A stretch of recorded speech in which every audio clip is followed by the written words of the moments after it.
Joining me on Impact Catalyst today is Michelle Curtis, who is the Vice President of Philanthropy and the Chief Development Officer at our St. Petersburg YMCA. Welcome. It's good to see you again. Good to see you too.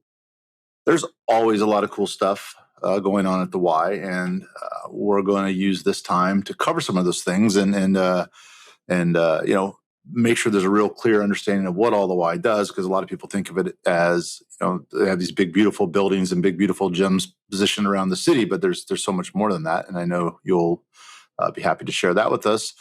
First, I want to welcome you and say thanks for joining the Catalyst Impact Council. Really great to have you aboard. I've known David for a long time, and he runs a great organization and a lot of good, forward-thinking people who love the community. And so really happy to have you as part of the group. Thank you so much. Really just thrilled that we've become part of it. It's really awesome conversation that we're having in our community. So with the Y, again, I mentioned the great workout facilities that I've sweated many a gallon in. What are some of your other favorite services and other things we should know about the full breadth of services that you offer? So, I've had a lot of conversation. I've been part of the community here for just a few years. Actually, I've lived myself in St. Petersburg for 20 years, but I've actually lived in Pinellas County since 1978. So I've seen a lot of changes in the community. And, the first thing I will say about my YMCA is that, there are several really significant YMCAs here in our community. So there's our YMCA of Greater St. Petersburg. Then we have the YMCA of the Suncoast, which is really Clearwater and parts north. And then the Tampa Bay or the Tampa Metropolitan YMCA, which is in Tampa. And the three Ys, we kind of operate symbiotically here in our community. We partner on some projects, and certainly we try to share resources when we can. But each organization is independent.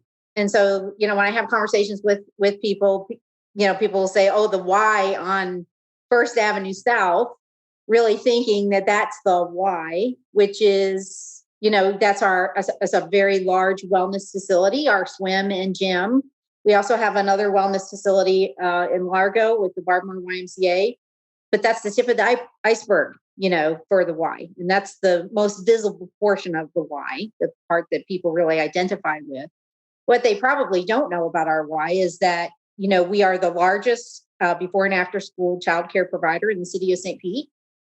Pre-COVID, we were caring for upwards of 1,800 children a day in our programs. And we have a really significant community health outreach with our Live Strong at the Y programming, which is cancer recovery. We have a diabetes prevention program, which is significant. I know you've spoken with Kieran Gable about some of these. And we also have a Parkinson's program now at the Y called Delay the Disease, which is really significant. And so what I would say is that, the Y is a humble organization. We've been around 100 years in St. Petersburg, which is unbelievable, really. And we've been very stealth. We're very quietly going about the business of serving our community, adapting to change, really bringing things to the community really needs, very deliberately. But, it's kind of my job to make sure that everybody understands that we really need help, to do that. Yeah, and there's a lot of really great things that you mentioned, but I see a few of them actually working against you, kind of making your job a little bit harder, because when people think of the Y, understanding that each one operates independently, has its own budget, and they may have given to a Y somewhere else, but that doesn't necessarily help the Y here. Given that it's such an old organization, such a long-lasting organization, and has such a national presence, they probably assume that the national funnels lots of grants and government money, and that takes care of you. But the reality is that local support, local philanthropy, local donations still are a very important part of the Y being able to do what it does. Is that fair? Absolutely. And what I would say to that is that we've the challenges of COVID, a global pandemic, and the things that have happened to all of us, in the community in the last year, have really created a silver lining for us in a way, because it's given us the opportunity to have conversations with people that we talk to all the time about, the critical relevance of our organization, and not just specific programming or, youth sports or, learning how to swim at the Y. I mean, it's really given us the opportunity to have broader conversations about, the impact of childcare, when everything in the world was closed and people had to go to work, the impact of providing tutoring services to children who were attending online school, but the parents were working. And so we had the ability, because of some of the programming that we were already engaged in, to bring those services to bear at a time when the community really needed it. And so it's given us the opportunity to have those conversations with donors and with people that have supported us in the past, but really didn't, kind of needed to be reminded of the relevance, of the Y.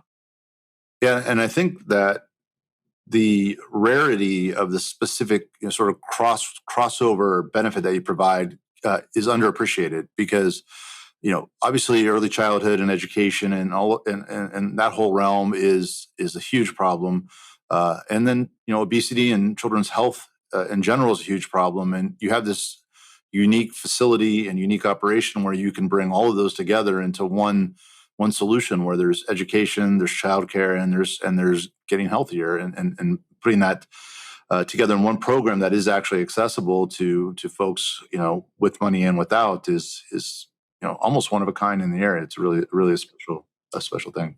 Yeah, and we're very fortunate. We've been very fortunate to really, we've been engaged with really significant community partners in this work. Because we're not out there on an island, right? So we have a lot of collaborative partnerships. Some of these were very significant, especially in the past year. The Juvenile Welfare Board continued to provide significant funding and support for particularly childcare services. Our preschools, we have 3 operating full-time preschools. The Spear Preschool, which is in South St. Petersburg. We have Bardmore Preschool and the Lealman Preschool. All of those never closed.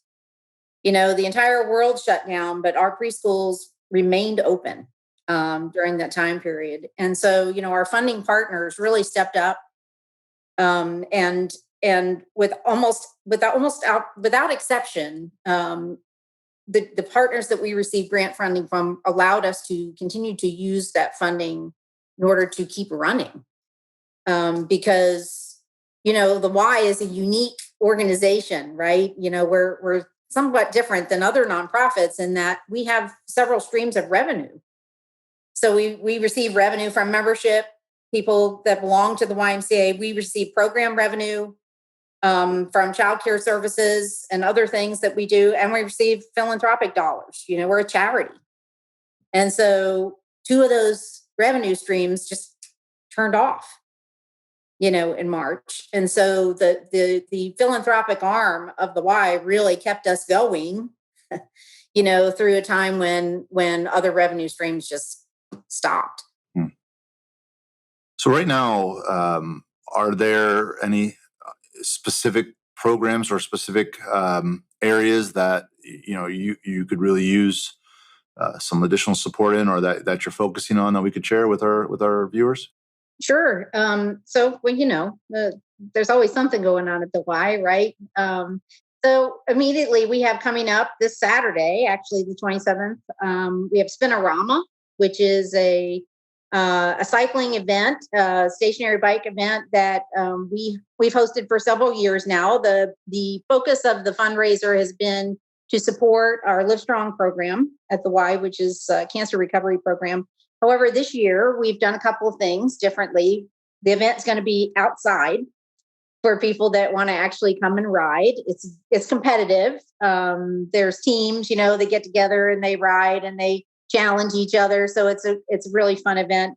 We've expanded the event this year to also support our diabetes prevention program and our Parkinson's program at the Y. So, donors are going to be given a choice if they want, if they want to direct their gift to one of the programs or not. And you're going to be able to participate virtually also.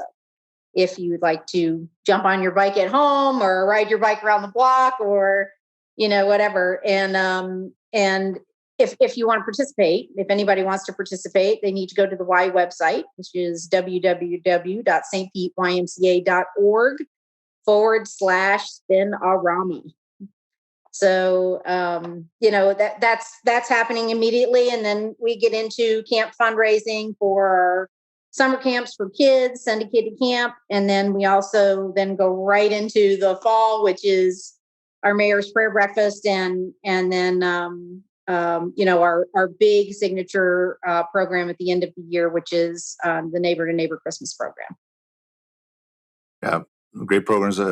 Been to the breakfast a few times, and it's always it's a great place to just meet with folks in the community, and hopefully we'll be in a spot to have that in person this year. Probably chances are good, and so I'll look forward to that.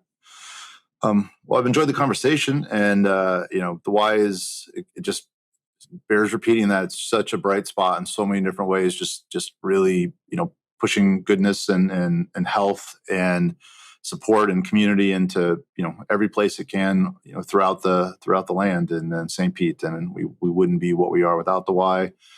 So very appreciative of the work that you do and making sure that the donors and the philanthropic community understands how important those dollars are. And thank you. No, thank you. It's been a real pleasure, and look forward to seeing you back at the Y, Joe, when things open back up again, or when you come in. I mean, the Y's open, so come on in. It's a healthy place and a safe place and a clean place, and so we really are looking forward to trying to get back to a little bit of normal. Yeah, me too. Thanks.